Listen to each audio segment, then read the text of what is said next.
Hello and welcome, Rangers. We decided to fly a little early today, and hopefully that means we can get through this a little sooner. Uh, that said, today's topic is Billy Cranston. Yes, Billy, the first Blue Ranger, the first one to sing "Am Blue." Sorry, Justice League reference. Anyways, actually, I'd argue Billy's probably smarter than Batman in terms of IQ. That would be very impressive. Because Batman's got a high IQ. Mm-hmm. Anyways, when we first see Billy in The Day of the Dumpster, he's the humiliated character. He's almost a comic relief of the original 5 Rangers. And he is the source of a great deal of embarrassment, one might argue, for the other Rangers. Now, I'm a massive Billy fan, and I must confess, I liked him from the very beginning. Same with you, I believe. Yes. Billy is really the nerd. He's the brains. He's the go-to guy. He gets everything done. The Rangers, honestly, would be lost without him. In a lot of ways, he's the most integral Ranger, probably after Kimberly, at least in the beginning. Honestly, they never would have made it very far without him. Now, in combat, he dragged down the team. I mean, remember when he ran up the mountain because of the one putty in, I think, the second episode? Oh, that was embarrassing. The thing is, he was the biggest damsel at the start. And he undergoes such a great arc because he goes from being this great big damsel to being just great. Like, he's a stud probably for all the ladies, or at least in their eyes. He gains a great deal of confidence. He becomes a machine as a fighter. Like, he's a beast. And he still maintains the role of brains of the outfit. And he just becomes such a well-rounded character. And I remember seeing a few of the convention videos where David Yost ends up saying he wish he got the Green Ranger arc. And much as that's like, okay, but on the other hand, you got a great one too, to an extent. And you could tell David Yost was a talented actor, because in a lot of the episodes, he does shine quite a bit. And I just have a hard time imagining the Rangers getting anywhere without him. Oh my gosh, he epitomizes character growth. Because it's interesting because he's not the one you kind of pair with Kim or something, or that you like, he doesn't have this kind of lover archetype to an extent that Tommy and Zach have as Green Ranger and Black Ranger, respectively. He doesn't lose himself in the violence or in his anger like Jason does. But nor does he get demoralized like Trini. Rather, Billy just shines. I don't know how else to describe it. Like, the more the villains seem to press down upon the heroes, the more Billy just blooms and comes out into his own. He honestly is just at least in the top 2 greatest Rangers of the first season. Maybe right behind Kim, because he's just like, his character journey is just so great. And the fact that he contributes so much to the team, because whenever they need someone to actually open a portal to another dimension or invent something or fix the Zords, it's him. He's the fix-it guy. And he's interesting because he's a nerd, but he's also got a blue-collar side to him to an extent, in that he's a grease monkey. And see what I did there about blue-collar? Pretty brilliant, right? I love puns. Yeah, Dan's appreciating that pun. But like, you look at the first episode that he really plays a major role in, it's High Five, the one where, according to her notes, this episode's more about Trini and her terror of heights. And so Billy doesn't even have his own arc at that point. It's mainly there to show that Billy. Well, Trini is the star of the episode. Yeah, he does make the communicators. So we see the start of his problem-solving role. Yeah, he also has his one pupil, Willie, that in I Guy, he invents a holo game for, and yeah, Willie ends up in danger and Billy has to save him. But it's interesting because we see here Billy in the mentor role where he's comforting Willie and telling him that that what happened, because there's a big commotion that's raised, was not his fault. Billy normally in the early season 1 period is not the mentor. He is the student.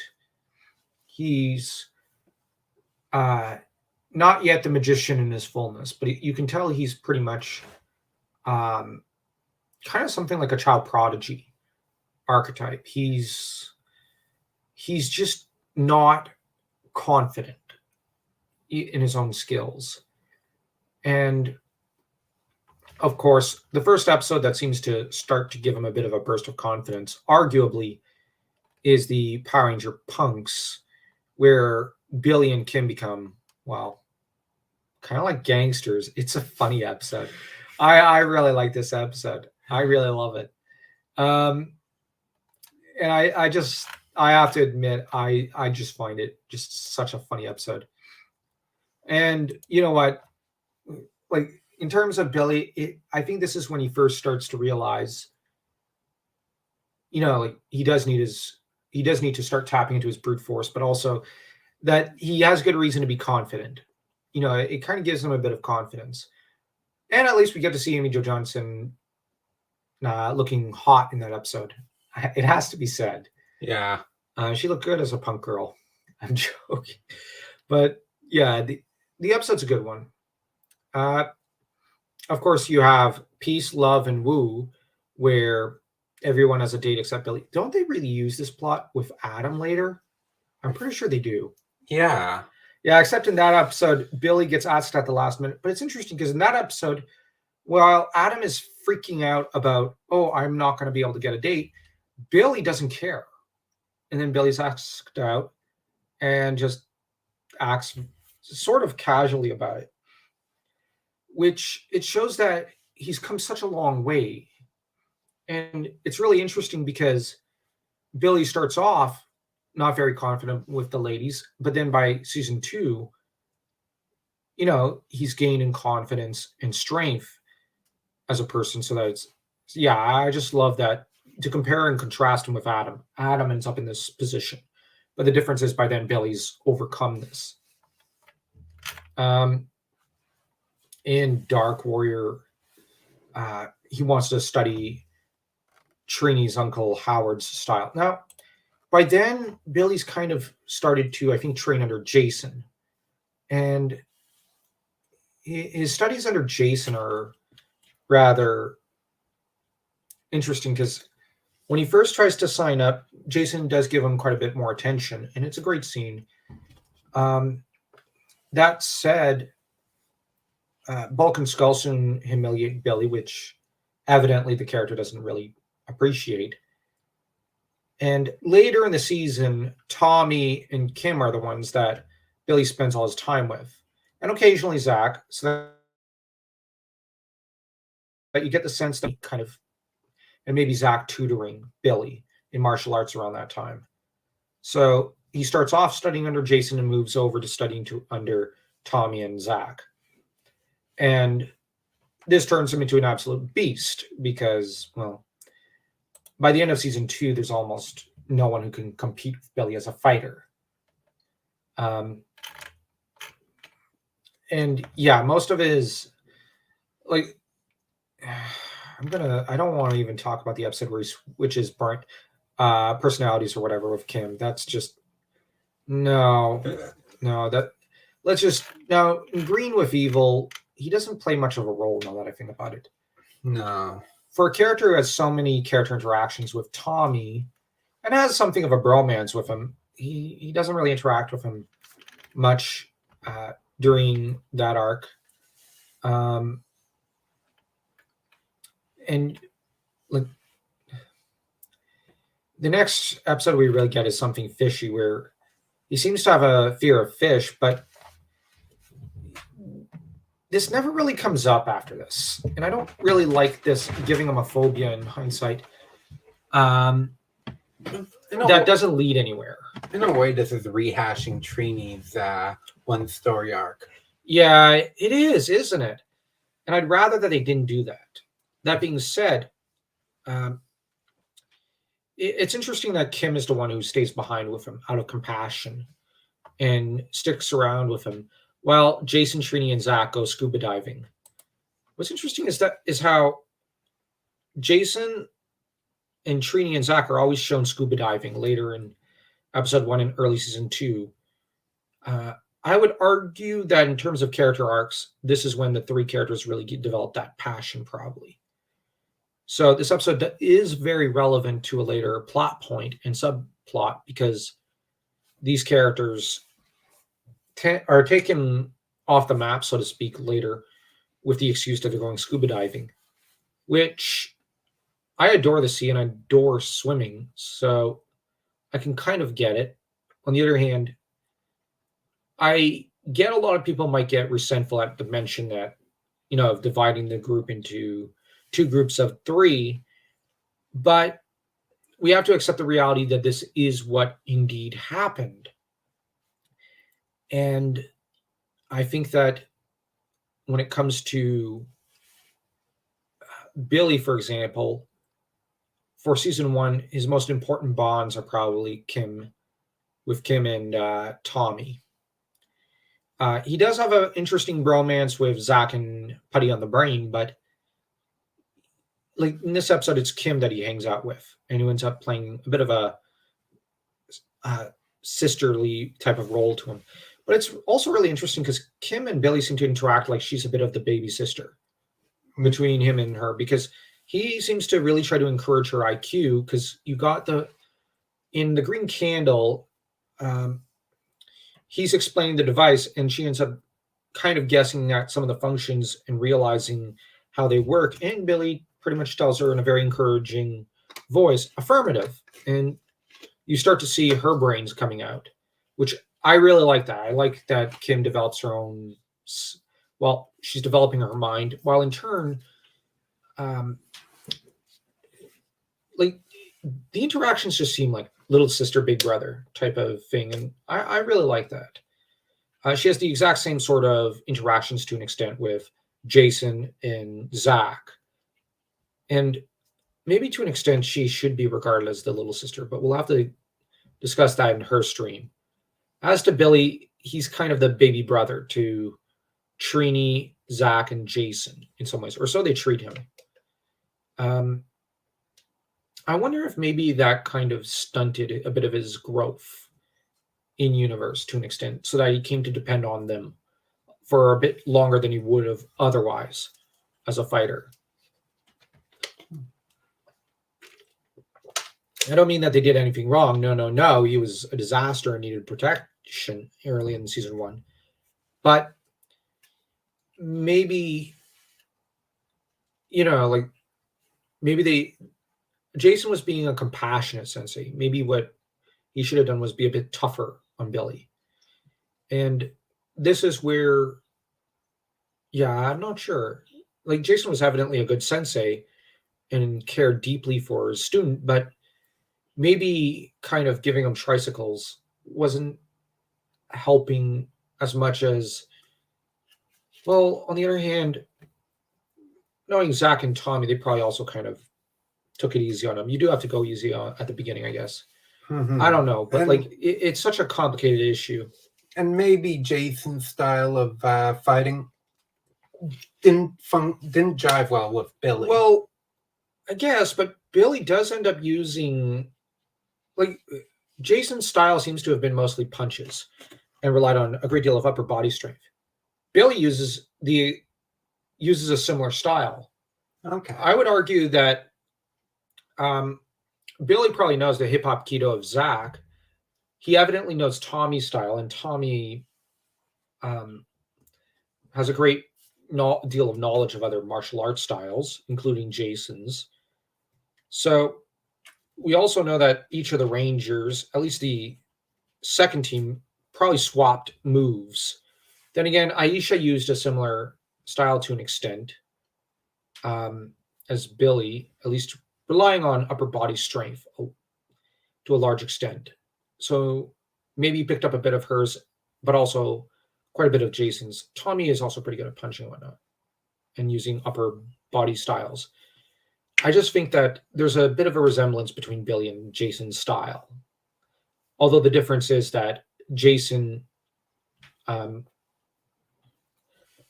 Billy do fight differently and think differently. Billy seems to try to home in more like Piccolo from Dragon Ball Z on weaknesses. Although Piccolo has a style, if you can't see a weakness, create a weakness. Hit the same spot repeatedly until you create a weak point, and then you keep going for that spot.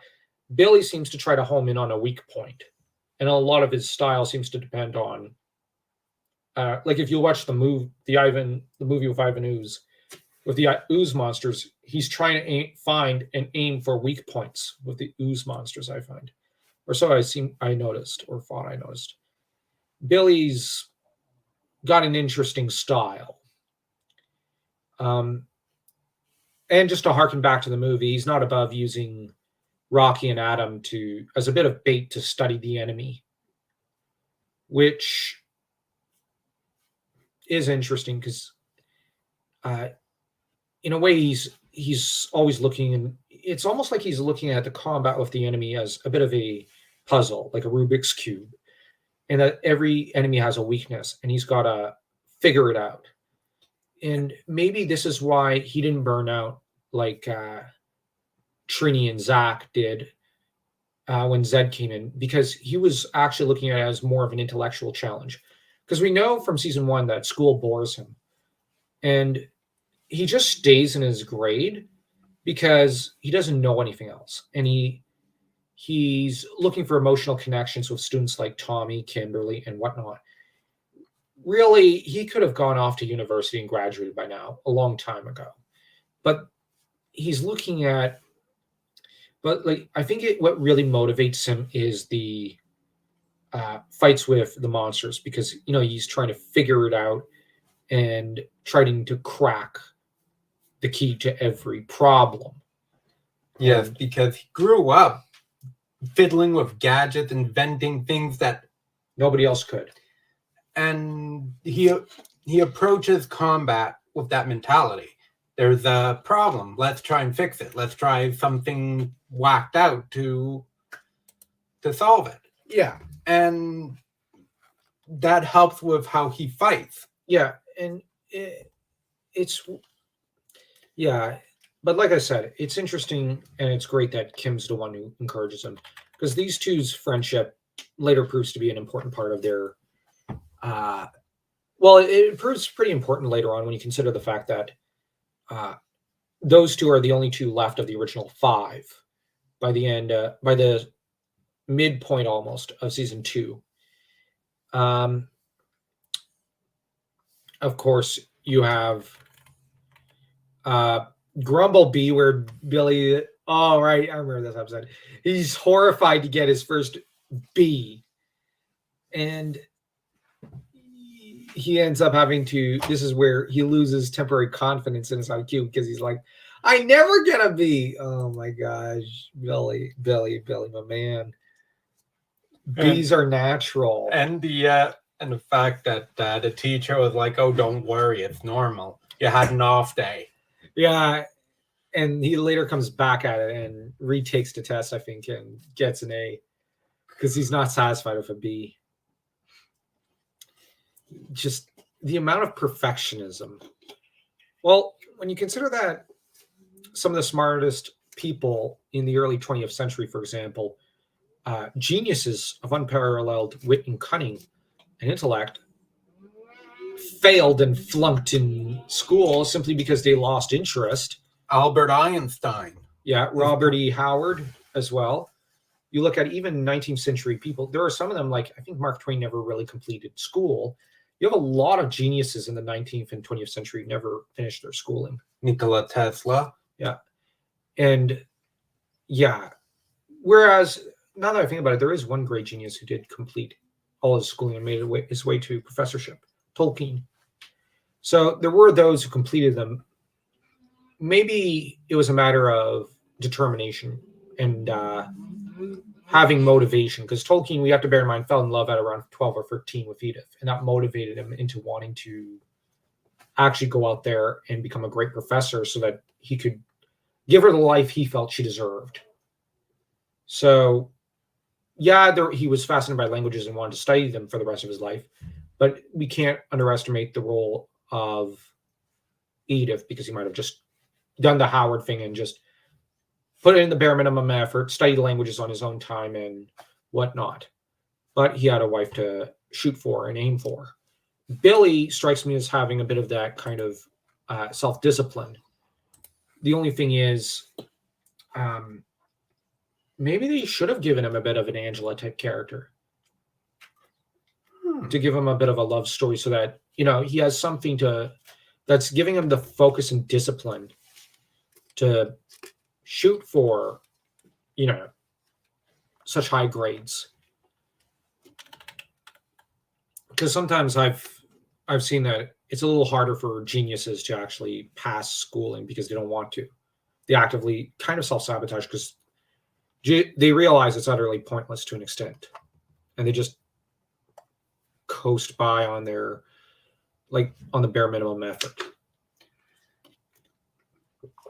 Next, we have football season. Sure, it's I don't an understand. episode about Tommy, but the fact that Billy makes the football team shows that. Oh yeah, fair enough. But he doesn't stay in it. Yeah, so he's gotten in shape. Oh yeah. By this episode, he's fully in shape.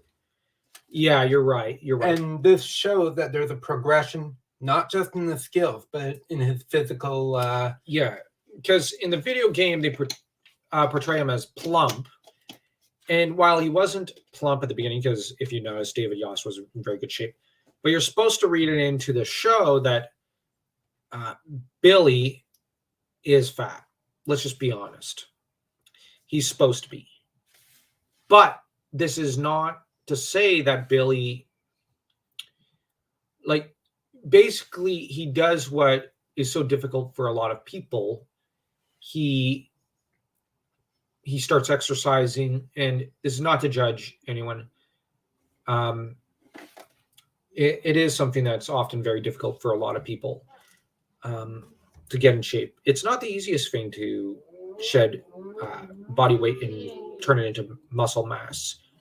Although, interestingly, muscle mass weighs more than fat, so they often put on more weight. But that weight is more positive weight because it's muscle mass. And Billy does that. And, you know, now it means that he's probably reached the point where he's in about as good shape as Jason and Zach and whatnot. So that's something to bear in mind. His body weight is purely muscle probably at this point. So we've had him start off plump, decide he wants to go in for martial arts, not really succeed, and then work himself to the bone like a dog till he finally succeeds. That's really something I like about Billy. It's, if at first you don't succeed, keep trying. And with Billy, it's interesting because he's so naturally good at the intellectual side. He could have easily quit. He could have easily quit just the physical aspects of being a Power Ranger and dedicated himself purely to the intellectual, but he doesn't. He rejects that and rebels against it and throws himself wholeheartedly into the work, into being a Power Ranger. And that means working his way up in martial arts skills and physically to catch up to Jason and Zach, which that can't have been easy. So we've got motivation here for him to get out of his garage, to go with friends. A reason to actually work on himself. Now, this means that it's not just an intellectual challenge now that I think about it. It's also a moral one because he's morally offended by Zed and all the rest, and he's determined to, fight the good fight. So he's a very motivational character, a very aspirational one. Now, what was it? I think I've heard it like aspirational versus what was the other one? Relatable hero, I think it is. Yeah, something like that. I've seen a few YouTube channels get into superhero archetypes like that. And or at least they're the type of cycle of story. And while most Power Rangers are more aspirational, Billy, I think, is very much an aspirational hero. Now, on the other hand, we do have, however, by football season, a bit of a possible tip about. We have a hint of the kind of timeline it's been. It's been at least 3 months since, or at least one semester, possibly, since they first got their powers. And the reason I say that we finally got a hint here is that it means that if we assume the Rangers got their abilities at around 14 or 15 or something, it has to have been at least 3 months for Billy to have, gotten in shape. And it might mean another semester's kind of passed because they're now entering summer because, football season, I think, is in summer. So it's like, I'm just saying for the timeline, it's a little interesting. And maybe season 1 is almost a year or something. So it's been a few months, and Billy has gotten into the shape that's needed. Whereas the beginning of season 2 seems like it takes place lickety-split. I heard somewhere that the Rangers are supposed to be like 15, not 14, or something, and because there's 16 in the movie, which would make sense. And it means that in Zeo they're probably like 17, which also makes sense. Putty on the Brain is one of my favorite episodes. But in this one, Billy's not treated as a foolish character, but rather Zach's equal as a fighter and whatnot. He's essentially treated as no different from the other Rangers. Now, him not being any different means that he's caught up in skills. And Kim's treated much the same, so she's caught up in skills. I only mentioned that she's caught up in skills because the ones they were propping up the highest at the beginning were Jason and Zach, followed by Trini, and then Kim, and then Billy. Now, arguably, by the middle of season 2, I would argue that of the original 5, the top 2 are Billy and Kim because they end up gathering the most accomplishments over the course of season 2. But that also has to do with them being the only ones still around. But it also has to do with the fact that, like, the importance of the characters, arguably, and whatnot. Putty on the Brain shows one other matter. Mm-hmm. Sure, you've got Zach that encourages Billy to be a lot more social and outgoing, but Billy is also teaching Zach and giving him confidence in intellectual pursuits. What I like is just Billy I think he says something like detention. I've never had detention. He's again thinking in terms of, oh my gosh, my perfect record. Yeah. Oh man, I love Billy. I love Billy as a character. That said, Putty on the Brain takes place almost within the same 24 hours as its subsequent episode, which, like, just the fact that you have almost 3 episodes, I think it is, like, they're back to back within the same almost 36 hours, just goes to show what Zed is doing. He's trying to. But the sad thing is for Zed, I'm actually going to laugh at him, is that while his tactic of throwing wave after wave of monsters to just, crush the Rangers and slowly get them to buckle under the weight and the pressure worked with Trini, Zach, and even to an extent Jason, certainly didn't work with Billy. I think it only motivated him because he's like, ooh, next Rubik's Cube. Next one, please. Thank you. Okay, next. All right, good. Next. There's not another one? Like, Billy, I think, is not buckling, but so much as coming to love this life. Like, I got the impression he's like, oh yeah, I want another one. I want another challenge. Challenge me some more. And that what Zed is doing when it comes to Billy, at least, and even to an extent, Tommy, despite the, well, in time with the White Ranger thing, is he's kind of creating his own monster. He's kind of like Tommy's grinding him down because the Green Ranger abilities are just shot to heck. And Kim is getting, I think, a little miffed about how Tommy is cracking because of his Green Ranger abilities, and she wants to stick it to Zed. Billy is really coming into his own, and I think even growing to love this life. It's something I almost imagine it to be comedic, because he's not at all apprehensive about this constant rush of monsters. He's like, more, please. There's a bit of a contrast here because you have Jason, who initially loved a good brawl on the mat, and he's buckling under the pressure of too much fighting. And yet Billy, who couldn't handle a fight at the start, now is thriving on the combat. Yeah. I think maybe if you look at later in season 2 in the movie, I think Billy did become a bit of a dopamine junkie, as much as the other Rangers, and probably did become. But yeah, I guess it's not just physical; and moral. I guess it's also, well, I mean, mental and moral. It's also, I guess, physical, because he grew to appreciate this sort of exercise and whatnot. The episode opposites attract. Oh my gosh. Yeah, once again, we have Billy the stud falling for one of Kim's friends and then probably breaking her heart. It's interesting that Billy has the most amount of girlfriends. He's the biggest stud. He's just the biggest stud out of all the Power Rangers, probably in all their history. Like, is there any other Ranger who got around as much as him? I know Xander from Mystic Force fancies he gets around, but he doesn't.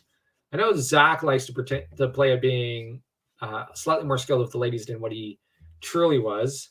You have Green Ranger in Lightspeed Rescue and Sky Cowboy. Yeah, okay. Well, he actually started off the most promiscuous. Yeah, okay. But Billy was still pretty promiscuous. Billy's probably ranked second. Who's first? I was thinking Sky Cowboy. Oh, okay. Because of his attitude and whatnot, he was a hedonist at the start. Yeah, even more so than Leo. Yeah, Leo was a bit of a hedonist and self-centered at the start. The difference between the two, I think, is that with the two are both a bit of a Han Solo type character, but the difference is, I guess, Joel is someone who, it's love for Fairweather or Merryweather, I think it is Merryweather, that changes him or makes him want to change. While Leo, it's slightly more gradual. It's rather more like Yusuke Urameshi from Yu Yu Hakusho, where it's not. Well, Yusuke did kind of change for a girl he loves, but also because of events and situation and character journey. Leo's much the same way. Billy, when it comes to ladies, really got around. Yeah, like, he's so funny how he gets around. And of course, you have the, why are there so many mind control stuff and whatnot? I don't get that. Like, yeah, there's the Blue Ranger Gone Bad where he's temporarily mind controlled, but that's like, and then later you have the evil Blue Ranger thing, I think, at the end of the season with Lord Zed. Like, why is it that, and there's him switching minds or whatever with Kim. There's the punk thing. Why so much mind control of him? Is he that weak-willed? I'm joking. I know at some point one of the villains wanted to repeat, like, oh, things may have failed with the Green Ranger. Let's try the Well, a similar thing, yeah, with a same. clone. They clone Billy, but the clone is not as smart as Billy. Yeah, because they cloned Tommy. I wish the clone was smarter. You know, like an evil version of Billy would have been interesting because he could have. Well, that would have almost been too dangerous. But maybe what they should have done was actually give Billy his own season, like a Blue Ranger original series, and give him have it that, you know, like it's an evil clone or something, and he has to take him down. But yeah, like I just think that Billy as a character, well, I would have liked to see him go up against such a villain. But he's certainly one of the heroes I'd argue is I think, I don't know if people underrate him, but he's one of them that by the end of season 1, or at least by the time the power transfer happens, I kind of rank him amongst the greatest Power Rangers. Like, much as I'm biased towards TJ as a TJ fanboy, I have to admit I'd probably rank Billy above even TJ, above Leo as a fighter and as a bit of a strategist. It's just that, like, Billy's a character I just have a hard time imagining almost anyone being able to beat him in a fight. It has to do with just how much effort he put into his skills. Like, we got to bear in mind he kind of tackled the martial arts thing also, I think, like a bit like the Musashi thing of you have to swing the same punch 1,000 times in order to conquer it, or the same sword swing or whatever. He seems to have thrown all the tenacity one can imagine at martial arts. And he obviously had some talent because he caught up to a lot of the other Rangers who were doing this since they were almost in the crib. And Kimberly obviously threw herself into it as well. But, like, maybe we should do a bit of a Power Ranger versus series of podcasts or something, or live streams, but I don't know how well people would take that. I don't want to steer a hornet's nest, if I'm quite honest. But Billy is someone that I think I can only imagine like maybe 2-3 Rangers being able to beat. Obviously, Tommy would be one of them because he's Tommy. And I'm going to be honest, I can't imagine anyone beating Tommy. It's just that Tommy has the best of all the attributes. Of all the other characters. He's got like the swordsmanship of Leo, the brains of Billy, the resourcefulness of Kimberly, the courage of Rocky, you know what I mean? Like, and the skill of Aisha. Well, actually, I should say the relentlessness of Aisha. And maybe the skill of someone like, well, he's also kind of got the luck of Carter. Because Carter did have luck. Maybe the skill of someone like Kira and TJ. I'd also say the humility of TJ. Oh yeah, TJ did have his humility. And this trait, humility, it would prevent him from getting arrogant. Yeah. But Billy is someone whom he definitely shines. Like, he definitely, like at the start, arguably he starts off probably one of the worst Rangers. Like, I'm not going to lie, like in the first few episodes, there's no way almost any other Ranger could have done as badly as him. He was a liability. Yeah, at least in the fight. But by halfway through season 2, he opted to correct that. Yeah. And I think that's one reason why, his grades dipped a little. Because he was so focused, not just on the Ranger thing, but working on his physical body, changing his diet, going to the gym, training. Yeah, that's probably what happened with Grumblebee. That he put off some of the academics to the side, and that's probably where he got a little cocky when it came to his academics. He thought, oh, all this comes naturally to me. That he focused so much on the physical, he forgot to that he also needs to work on the intellectual. Yeah, and then he immediately began to fix that. It's interesting that he could balance all that schoolwork, and he does take extra schoolwork on, that he could tackle that and tackle the physical and tackle the ranger duties. Like, he's able to juggle it all with such skill that it's just, it's so amazing. And I can't help but think that only Hank McCoy could from the X-Men could essentially. Yeah, and Hank McCoy's probably, along with Spider-Man, the smartest guy in the Marvel universe. No one else compares with either of them. Yeah, and Billy definitely is on their level. The only thing he lacks at the beginning is confidence. And nearing the end of mid-season, he obviously gains that.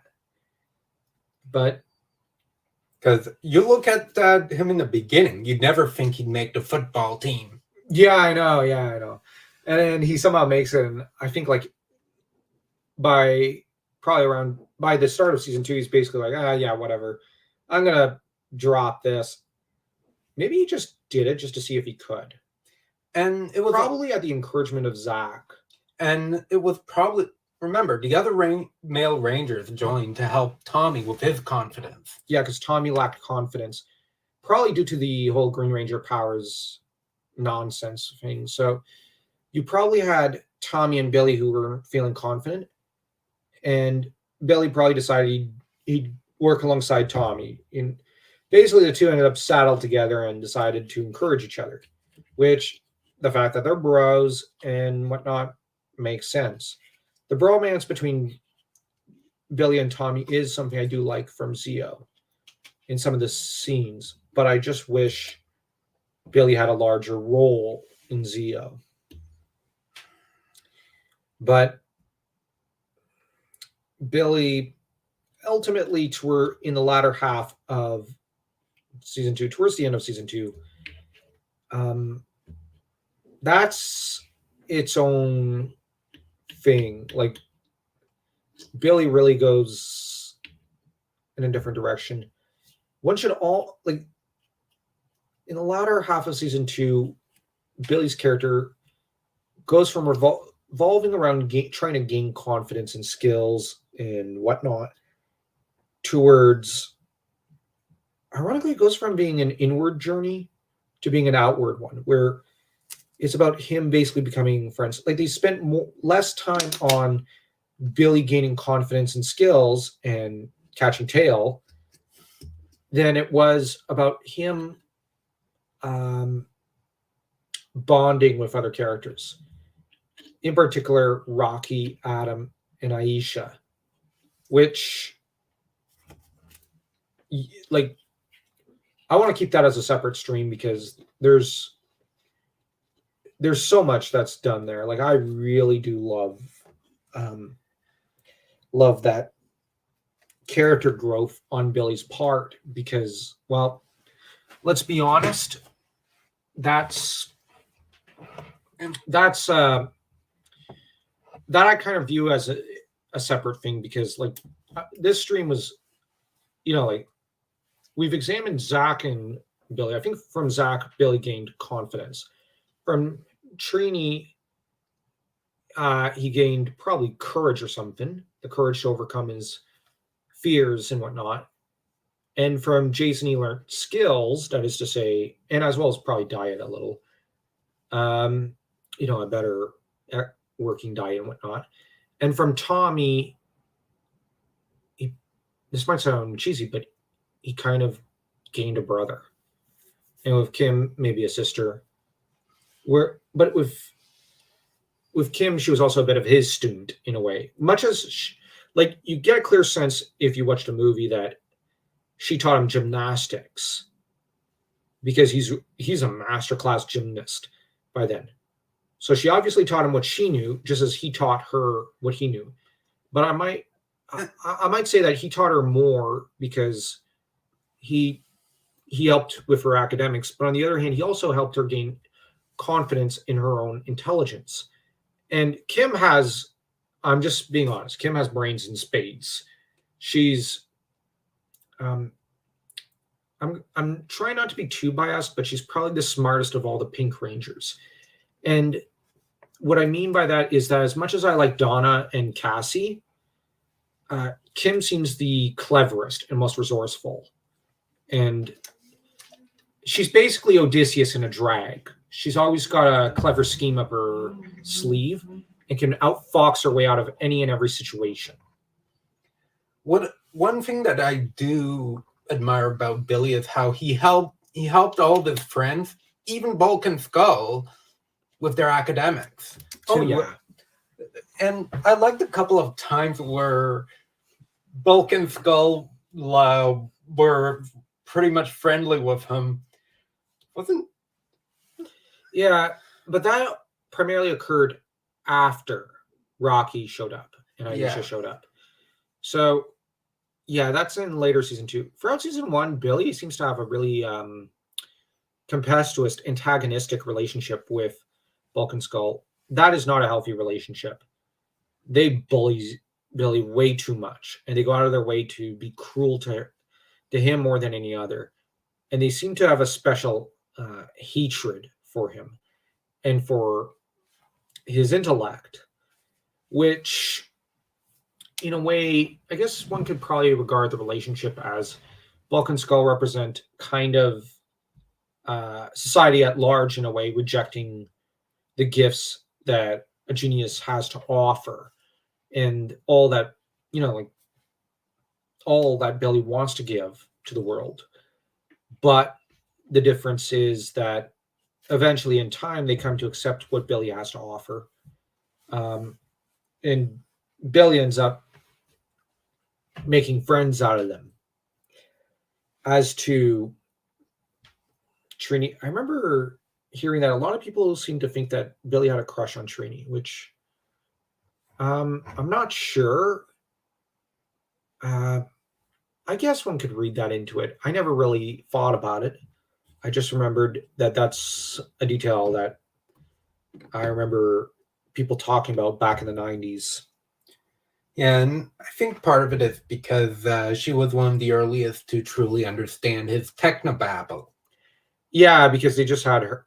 They had those two interact with each other more than any other Ranger.